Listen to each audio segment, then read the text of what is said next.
যখনই একটা বাচ্চা তার হেয়ার কাট করায় তখন তার বাড়ির লোক কিন্তু সাথে আসে এবং তাকে কত কিছু বোঝায় যে কী করতে হবে কী না করতে হবে। হ্যাঁ, তো দেখতেই পাচ্ছি এই বাচ্চাটা এসেছিলো কিন্তু খুব সকাল সকাল, এবং ওর বাড়ির লোক এসে এটা আমাকে জানালো যে ওর সুন্দর একটা হেয়ার কাট করে দিতে, যাতে স্কুলে গেলে ওকে বকাবকিও না করে এবং দেখতেও বেশ সুন্দর লাগে। তো সবচেয়ে মজাদার ব্যাপার হলো এই বাচ্চাটা যখন আমার কাছে হেয়ার কাট করছিল, তো আমি যখন ওর ক্লিপ লাগালাম তখন ওর বাবা আমাকে বলছিল যে আমার যে স্প্রে বোতলগুলো থাকে সেগুলো দেখার পরেও বলছিল যে সেন্ট মেরে দাও, সেন্ট মেরে দাও। কারণ অনেকটা স্প্রের যে বোতলগুলো, সেন্টের বোতলের মতো একটা স্প্রে হয়, তো ওইটা ও দেখেছে হয়তো বাড়িতে কোথাও, হয়তো ইউজ করে। হ্যাঁ, দেখেই বোঝা যায় শৌখিন। তাই ও চাইছিল যে একটু সেন্ট মেরে দিতে, কিন্তু আমার কাছে তো সেন্ট নেই, আমার কাছে জল আছে।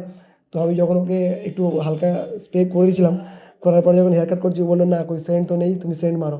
তো আমার আরও অনেক রকম স্প্রের বোতল রয়েছে, সেগুলোকে দেখার পরেও ও আমাকে জানাচ্ছিল। তো এগুলোই কথা বলতে বলতে ওর কিন্তু হেয়ার কাটটা প্রায় কমপ্লিট করে ফেলেছি।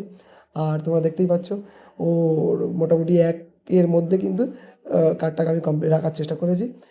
খুব বেশি ছোটো করিনি, কারণ ওর বাড়ির লোক বললো ও স্কুলে যায়, যাতে ওকে বকাবকি না করে তেমনটাই কেটে দিতে। তো আমি কিন্তু চেষ্টা করলাম যে ওকে একটা ভালো হেয়ার কাট দেওয়ার জন্য, এবং ও বারবার বলছিল আমার নাকের মধ্যে চুল ঢুকে যাচ্ছে, চোখের মধ্যে চুল ঢুকে যাচ্ছে, আসলে ও কথা বলছিল অনেক। তাই ওকে বললাম যে চুপচাপ বসো, দেখবে তোমার হেয়ার কাট হয়ে যাবে, কথা কম বলো আর চোখটা বন্ধ রাখো। কিন্তু ও না চেয়ে চেয়ে সব কিছু দেখছিল যে আমি কীভাবে ওর হেয়ার কাট করাচ্ছিলাম। তো এই হলো আজকের ভিডিও। আর ভিডিওটা কেমন লাগলো অবশ্যই তোমরা কমেন্টে জানিও, এবং এরকম বাচ্চাদের হেয়ার কাট যারা এই প্রফেশনে রয়েছো তাদের করতে কতটা সমস্যা হয় তারা যদি ভিডিওটা দেখে থাকো অবশ্যই একটা কমেন্ট করো। হ্যাঁ, তাদেরও এরকম প্রবলেম ফেস করতে হয়েছে কি না। এবং অনেকে রয়েছে বাচ্চাদের হেয়ার কাট করতে চায় না কারণ এইসব প্রবলেমের জন্য। আজ আমি আর একটু ফাঁকা ছিলাম, তাই কিন্তু আমি খুব সময় নিয়ে এই ভাইয়ের কিন্তু হেয়ার কাটটা করে দিলাম। আসলে সময় পাওয়া যায় না বাচ্চাদের হেয়ার কাট করানোর জন্য, আসলে বাচ্চারা একটু বেশি নড়ানড়ি করে তো ওদের একটু টাইম বেশি লাগে।